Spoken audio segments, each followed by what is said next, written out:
Assalamualaikum warahmatullahi wabarakatuh. Perkenalkan, nama saya Ali Asyari. Saya merupakan mahasiswa dari jurusan Ilmu Ekonomi, Fakultas Ekonomi Universitas Negeri Padang. Video ini merupakan lanjutan pembahasan materi kuliah Pengantar Ekonomi Pembangunan dengan dosen pembimbing Bapak Dr. Alphonse Satrianto, SME.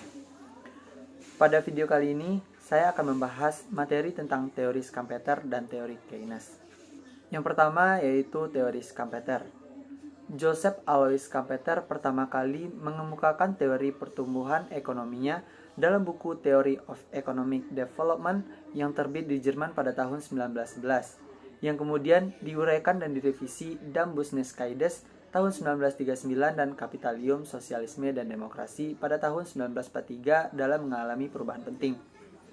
Selanjutnya yaitu makna pembangunan ekonomi. Pertama-tama, Schumpeter mengasumsikan adanya perekonomian persaingan sempurna yang berada dalam keseimbangan mantap. Dalam keseimbangan yang mantap seperti itu, terkandung keseimbangan persaingan sempurna, tidak ada laba, tidak ada suku bunga, tidak ada tabungan, tidak ada investasi, dan tidak ada pengangguran terpaksa. Keseimbangan ini ditandai oleh apa yang menurut istilah Schumpeter disebut arus sekuler, yang senantiasa berulang kembali dengan cara yang sama dari tahun ke tahun. Sama halnya dengan sirkulasi dalam darah pada organisme binatang. Selanjutnya kita masuk ke inovasi. Inovasi dapat terdiri dari pengenalan barang baru, pengenalan metode produksi baru, pembukaan pasar baru, penguasaan sumber penawaran baru, bahan mentah atau barang semi manufaktur, pembentukan organisme baru pada setiap industri seperti penciptaan modal. Selanjutnya yaitu peranan inovator. Schumpeter memberikan peranan inovator tidak kepada kapitalis tetapi kepada pengusaha. Pengusaha bukanlah seorang manusia yang mempunyai kemampuan manajemen biasa, tetapi seseorang yang memperkenalkan sesuatu yang baru. Pemutusan arus sekuler. Modal Schumpeter berawal dengan pemutusan arus sekuler melalui inovasi dalam wujud produk baru oleh seorang pengusaha guna memperoleh laba. Dalam rangka memutuskan arus sekuler, para pengusaha yang melakukan inovasi tersebut dibiayai oleh perusahaan kredit bank. Schumpeter percaya pada adanya alur panjang, pasang naik dan pasang surut kontraktif dalam kegiatan ekonomi. Setiap alunan panjang pasang naik disebabkan oleh inovasi dalam wujud produk baru yang menghasilkan inovasi berikut pada metode produksi, bentuk organisasi baru, bisnis baru, sumber penawaran baru bahan mentah, dan barang setengah jadi, serta pasar yang baru. Secara singkat, pengusaha merupakan tokoh kunci dalam analisis Schumpeter. Mereka menghasilkan pembangunan ekonomi dalam cara yang spontan dan putus-putus dan gerak siklis merupakan biaya pembangunan ekonomi di bawah kapitalisme. Suatu ciri tetap perjalanan yang dinamis, proses berakhirnya kapitalisme. Menurut Schumpeter, kapitalisme hanya dapat mempertahankan diri sejauh pengusaha bertindak seperti kesatria dan pioner. Tetapi inovator yang berani seperti itu dirusak oleh sistem kapitalisme sendiri, yang melandaskan dirinya pada sikap rasional. Sikap rasional, skeptis, dan ingin tahu meresap ke seluruh masyarakat kapitalis. Akibatnya muncul 3 tekanan yang merupakan awal dari kematian kapitalisme secara perlahan. Pertama, kemerosotan fungsi kewirausahaan. Yang kedua, kehancuran keluarga borjuis. Dan yang ketiga, kerusakan kelembagaan masyarakat kapitalis. Ada beberapa kritik terhadap teori Schumpeter. Yang pertama, keseluruhan teori Schumpeter didasarkan pada inovator yang dianggap sebagai pribadi yang ideal. Yang kedua, menurut Schumpeter, pembangunan ekonomi adalah akibat dari proses siklis.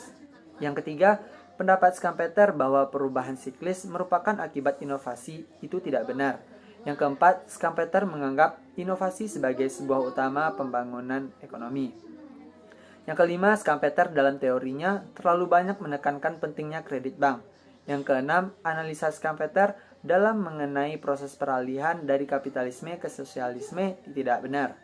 Yang kedua, saya akan membahas tentang teori Keynes. Teori Keynes tidak menganalisa masalah-masalah negara terbelakang. Sebaliknya, teori ini berkaitan dengan negara kapitalis maju. Pendapatan total merupakan fungsi dari pekerjaan total dalam suatu negara. Semakin berpendapatan nasional, semakin besar volume pekerjaan yang dihasilkannya.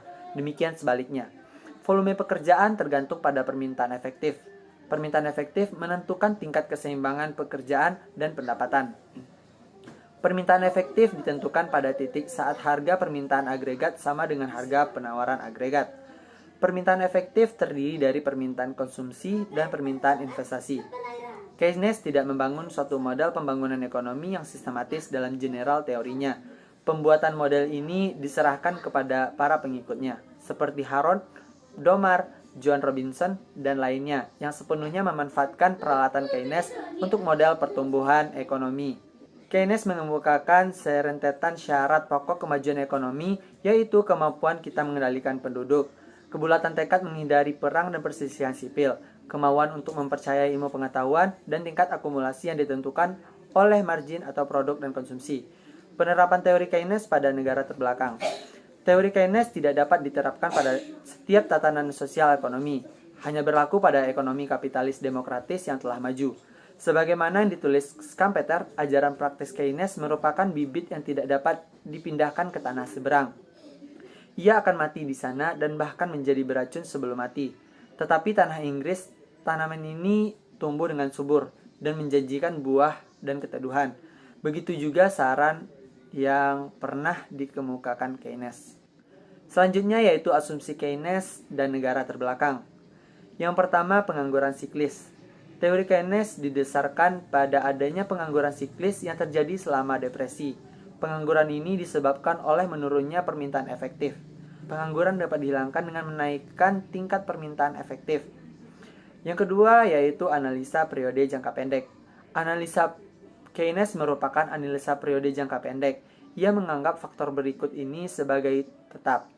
Pertama, keterampilan dan kuantitas tenaga kerja yang tersedia, kuantitas dan kualitas peralatan yang tersedia, teknologi yang ada, derajat persaingan, selera kebiasaan konsumen tidak memanfaatkan berbagai intensitas tenaga kerja, aktivitas pengawasan dan organisasi serta struktur sosial. Yang ketiga yaitu ekonomi tertutup. Teori Keynes didasarkan pada asumsi ekonomi tertutup, tetapi negara-negara terbelakang bukanlah ekonomi tertutup. Ekonomi seperti itu terutama tergantung pada ekspor hasil pertanian, bahan bakar industri, dan impor barang-barang modal. Yang keempat yaitu penawaran lebih faktor komplementer dan faktor tenaga kerja. Analisisnya mengacu pada depresi ekonomi dengan menganggap industri, mesin, manajer, dan pekerja, begitu juga kebiasaan konsumsi semuanya telah ada di sana. Tinggal menunggu waktu memainkan kembali peranan dan fungsi mereka yang untuk sementara ditunda. Yang kelima yaitu tenaga kerja dan modal. Secara serempak menganggur. Bila tenaga kerja menganggur, modal dan peralatan juga tidak sepenuhnya terpakai atau ada kapasitas lebih di dalamnya. Selanjutnya yaitu peralatan ekonomi. Keynes dan negara terbelakang. Yang pertama, permintaan efektif. Pengangguran merupakan akibat dari kurangnya permintaan efektif, dan untuk mengatasinya, Keynes menyarankan agar memperbesar pengeluaran konsumsi dan non-konsumsi. Yang kedua yaitu kecenderungan konsumsi. Bila pendapatan meningkat, konsumsi juga meningkat, tetapi kenaikan tidak sebanyak kenaikan pada pendapatan tersebut. Di negara terbelakang, hubungan antara pendapatan, konsumsi, dan tabungan tidak ada. Yang ketiga yaitu kecenderungan menabung.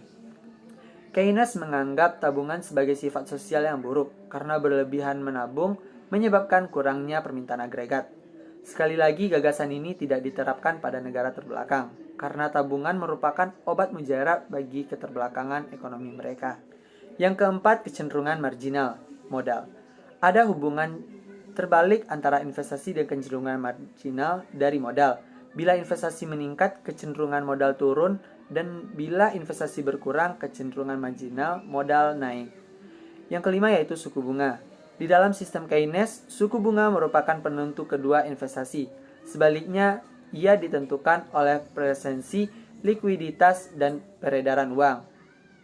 Dari motif-motif presensi likuiditas tersebut, motif transaksi dan motif jaga-jaga menjadi bersifat elastis terhadap pendapatan. Dan motif-motif tersebut tidak mempengaruhi tingkat suku bunga. Yang keenam yaitu multiplier. Konsep multiplier Keynes didasarkan pada 4 asumsi. Yang pertama, pengangguran terpaksa. Yang kedua, suatu ekonomi industri dengan kurva penawaran output miring ke kanan atas dan baru menjadi vertikal setengah melewati interval yang panjang. Yang ketiga, kapasitas lebih pada industri barang konsumsi. Dan yang keempat, penawaran modal kerja yang diperlukan bagi output bersifat elastis. Selanjutnya yang ketujuh yaitu langkah-langkah kebijaksanaan. Kebijaksanaan Keynes tidak dapat dipertahankan berdasarkan kondisi yang berlaku di negara terbelakang.